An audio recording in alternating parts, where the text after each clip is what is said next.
Hey everybody, welcome back. In this short lesson, let's talk about radioactivity. To start with, a definition. Radioactivity is the spontaneous release of radiation from unstable atoms. So it is a form of radiation, but it's not the kind of radiation that we use in radiography. It's also called radioactive decay or radioactive disintegration. So those are also terms we can associate with the idea of radioactivity. There are three main kinds of radioactivity or radioactive decay. We have alpha radiation, beta radiation, and gamma radiation. These are the three main categories of radioactivity. So here's a really amazing example of what radioactivity looks like. The core that you see in the center there is actually a chunk of radioactive uranium. Uranium releases several types of radiation, but in particular, it releases alpha particles. And these lines that you're seeing being emitted from the uranium metal is actually the ionization trails created by the alpha particles. So you're not actually seeing the alpha particles, but you're seeing the trail of ionization left by the alpha particles. And you see how this really fits the description that we talked about with radioactivity. It's the spontaneous release of radiation, such as alpha particles, from an unstable atom. Radioactive uranium is unstable, and so it tries to get to a more stable state by releasing energy in the form of alpha particles and other types of radioactive decay. So to make sure you understand radioactivity, describe radioactivity in your own words. And then I also want you to answer, is radioactivity the same as radiation? And explain your thoughts on that. Take a minute to try to do this on your own. So here's what radioactivity is. Remember, it's the spontaneous release of radiation, such as alpha, beta, or gamma radiation from unstable atoms. So is radioactivity the same as radiation? Well, they're not one and the same, but radioactivity is one form or one source of radiation. There's other ways to create radiation, but radioactivity is one source, one of many sources of radiation. So they're not exactly the same, but one is the source of the other. So let's talk about the three main types of radioactivity, starting with alpha particles or alpha radiation. Alpha radiation is this. It is the release of a particle called an alpha particle that is actually equivalent to a helium nucleus.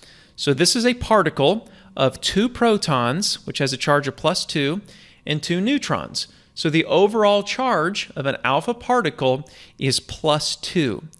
This is a very interesting type of radioactivity because the release of an alpha particle significantly changes the original atom.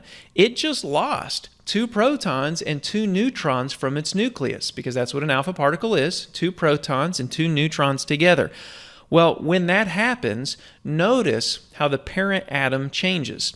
It's lost 4 total protons and neutrons, so the atomic mass number will go down by 4, and because it's lost 2 protons, the atomic number will go down by 2. So it's not even the same atom anymore. And in this example here of this chemical equation, we can see one way that alpha radiation changes the parent atom. So this is radon-222. It's one of many, many kinds of alpha-emitting radionuclides. A radionuclide, by the way, is just a nucleus that's radioactive. So radon-222 we call a radionuclide because it releases radiation. So radon-222, remember the 222 is the atomic mass number. It's the total number of protons and neutrons. When it experiences alpha decay, it loses that particle, which has a total of 2 protons and 2 neutrons. And now look how it's changed. What's left over through that process is our alpha particle, represented by the Greek letter alpha, plus this new element. It's not radon anymore. It's polonium, which has an atomic number that is 2 less than radon. And also notice how our atomic mass number has gone down by 4, from 222 down to 218. So that's alpha radiation. Let's talk about beta radiation. Completely different, except that it starts out in the same way. We've got an unstable atom, and it tries to become more stable by releasing a beta particle. A beta particle, not like an alpha particle. A beta particle is equivalent to an electron. It actually becomes an electron later, but it's equivalent to an electron. It's the size of an electron, and it has usually a negative charge.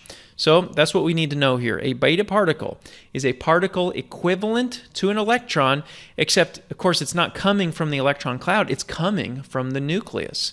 So this beta particle is coming from the nucleus, and it also has the effect of changing the atom because with the release of this negatively charged particle, a neutron gets transformed into a proton. So a neutron, which has no charge, lets go of this negatively charged beta particle, and it becomes a proton. So it goes from having no charge to a charge of +1, becoming a proton because of this negatively charged beta particle being emitted from the nucleus. So in this example, I have another formula here showing you how the atom is changed. So we'll start with radioactive carbon-14. Remember, the 14 represents the total number of protons and neutrons. With beta radiation, that total doesn't actually change because we're not losing protons and neutrons. Instead, a neutron is being converted to a proton. So radioactive carbon-14 releases a beta particle. So on the other side of the equation, we have a beta particle plus now we have a new element. Now we have nitrogen-14. Well, why do we have a new element? It's a new element because we now have one additional proton that we didn't have before. Carbon has an atomic number of 6. Nitrogen has an atomic number of 7. So we went from 6 protons to 7 protons, but still 14 total protons and neutrons. So with alpha radiation and beta radiation, the atom is changing. Now let's talk about gamma radiation. Gamma rays are actually identical to X-rays. It's a photon equivalent to an X-ray, but it comes from the nucleus. Eventually you'll learn, if you don't know already, that X-rays come from the electron orbits, but gamma rays are the product of radioactivity, and they come from the nucleus, just like all forms of radioactivity.